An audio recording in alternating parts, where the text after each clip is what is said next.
Hi, Tom Cole, coach for Buckeye Cable System and BCSN, and welcome to another edition of Sports Flash. Basketball is on tip-off here tonight, and we have a wonderfully talented student-athlete, Olivia Vanslooten, number 40 in the program at Ottawa Hills. Welcome, Olivia. Thank you. And, of course, our great coach, Sean Mercer. Coach, welcome. Tom, all right, we got to talk about this, and you had a loss the other night, young lady, and I'm going to take you to task on that because previous to that, you were undefeated. Now you're 17-1, and I'm just teasing. 17-1 is an incredible season. Olivia, I think in the one game that you did lose this year. Oh, by the way, your line in that game, Olivia, just 17 points, 15 rebounds, and 4 blocks. You know, we expected more from you that night, Olivia. Gosh darn it, you got to give us more. What a great game. I know that, when you have a undefeated season going, and can you put that, what is that like for you as an athlete, Olivia? Because on one hand, you've got this storybook season going, and it still is, and you have an incredible game, but it ends up being a loss. Those are mixed emotions there. What did you feel like after the game? It's frustrating to lose. I'm glad I performed well, but it doesn't really mean anything if the whole team Was it more hollow for you, even though you put up great numbers, that you didn't win? It was upsetting, but I think I intend that it doesn't happen again. Okay, so we got a commitment on that, Olivia? Yeah. Some people will say, and you're too young for this, Coach Mercer probably is too, but he'll probably know it. There was a great coach that coached at Marquette. His name was Al McGuire, and he won the NCAA tournament. One of the greatest coaches that ever existed, and he ended up being one of the best color people in the history of college basketball, maybe the best.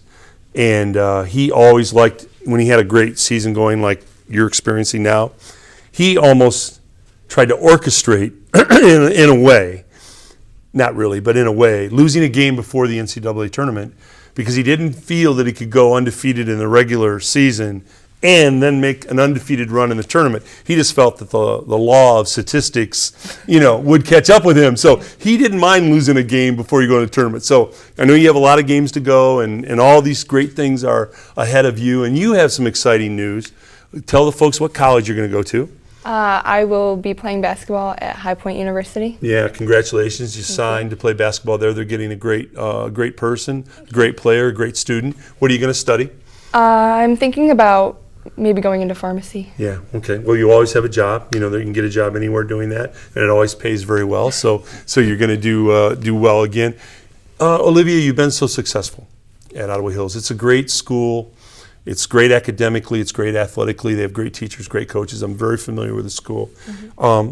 But what's your takeaway from basketball? If there's one or two things that you're going to say, I'm going to take away from this program, this is what this meant to me, this was good, this was so positive, what would be one or two things you take away?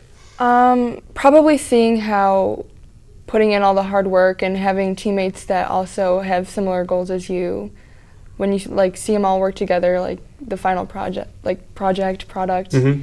Watching that come to life is really... The pieces fit? Mm-hmm. And what about the friendships? I would imagine on a team that's 17-1, the closeness. I've been on some teams that were 1-17 and nobody talked to anybody, But 17-1, I would think that the friendships and the closeness would be very intense. Yeah, there's some very close friendships on the team. Yeah. Maybe a little too close sometimes. Okay, all right. Does Coach have to get in the middle of stuff sometimes on occasion? Well, that's a good segue. Let's go to Coach. Coach, you've had a remarkable career. You came to Ottawa Hills in 1994. I know how much you care for the young ladies and what I respect is not only your knowledge of basketball and the way you coach, but you care for the youngsters as people, and you want them to be successful, not just winning ball games. It's much, much more than that.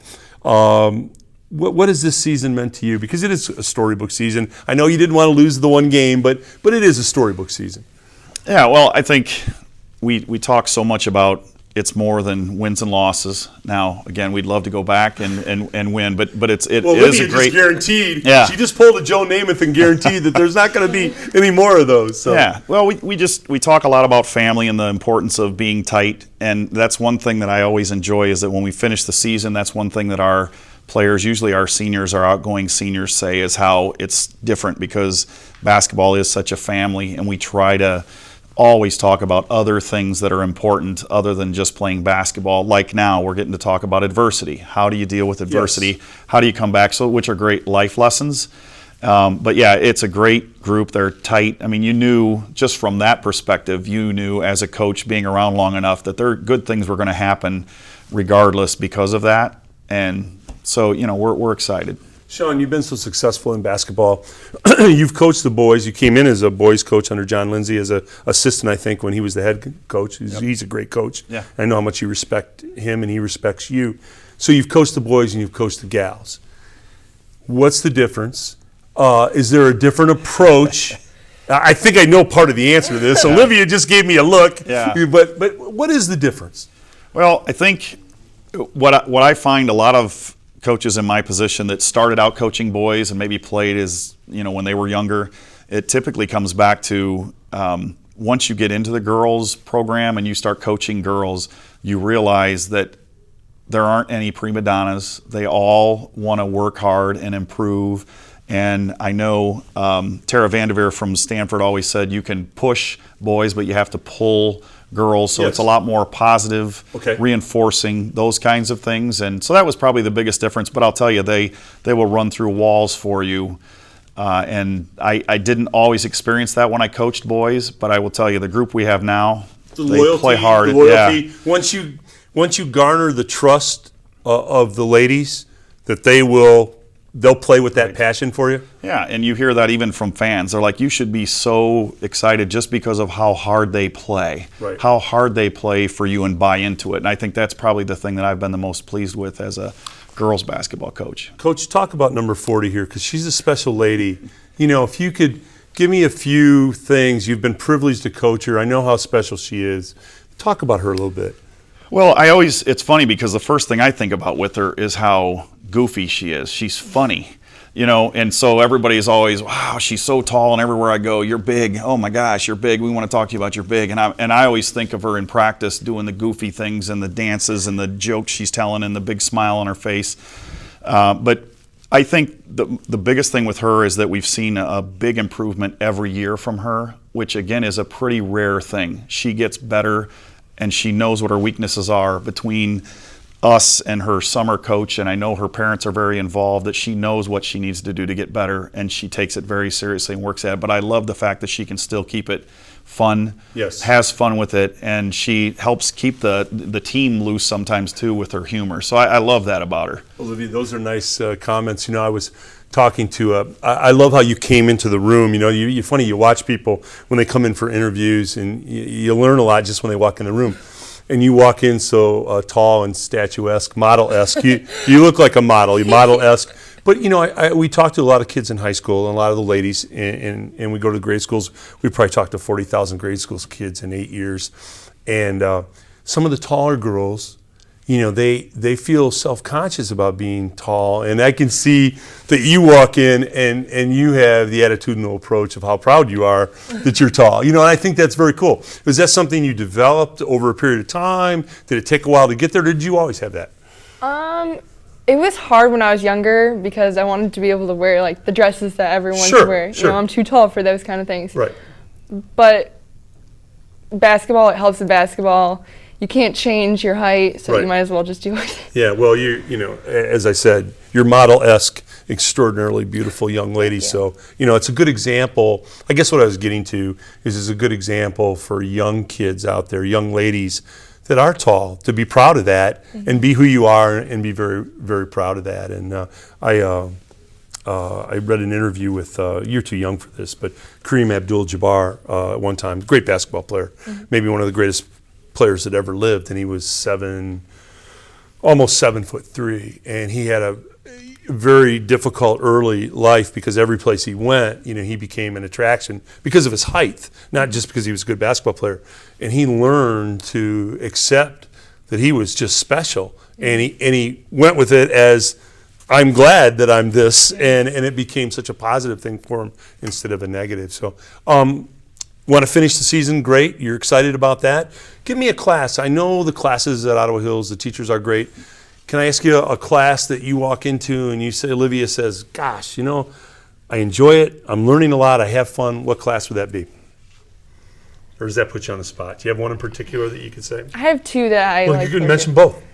I like my English class. It's Okay. very difficult, but What it's do you like interesting. about the class?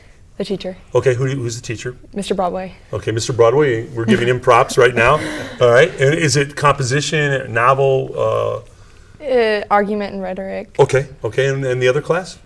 anatomy, Okay, and who teaches that? Miss Bailey. Okay, Miss Bailey, we're giving you props. What do you like about that class? I like the topic, so I don't mind focusing in that class and getting all my work done. Okay. It's kind of fun. Olivia, for the young ladies out there that are in grade school, we have a tremendous viewing base of grade school gals, and they're looking at you and they're saying, gee, I would like to be able to do what Olivia's done in her career. What advice would you give a young 5th, 6th grade gal that wants to be a good basketball player? What 1 or 2 things would you tell them? Focus on fundamentals. Fundamentals is huge, and a lot of it's confidence too. I don't think this summer this is like when I kind of like came out of my shell almost, because Yes. I could do the moves by myself, practice them, but I never really did them in games. I was kind of just preferred to be like a passer, and my AAU coach was like, you have to start being more selfish. You have to Yes. take it if you're open, and so that's when I kind of started getting like more aggressive and making more moves, and so it's got to be confidence too. As Bob Seeger said, and you're too young for Bob Seeger, so well, you're making the right moves, that's for sure. So congratulations, Olivia, to you. Coach Sean, keep up the great work. We wish you all the best, and we'll be watching you on BCSN. Thanks, gang. Thank you. Tom Cole, the coach for Buckeye Cable and BCSN.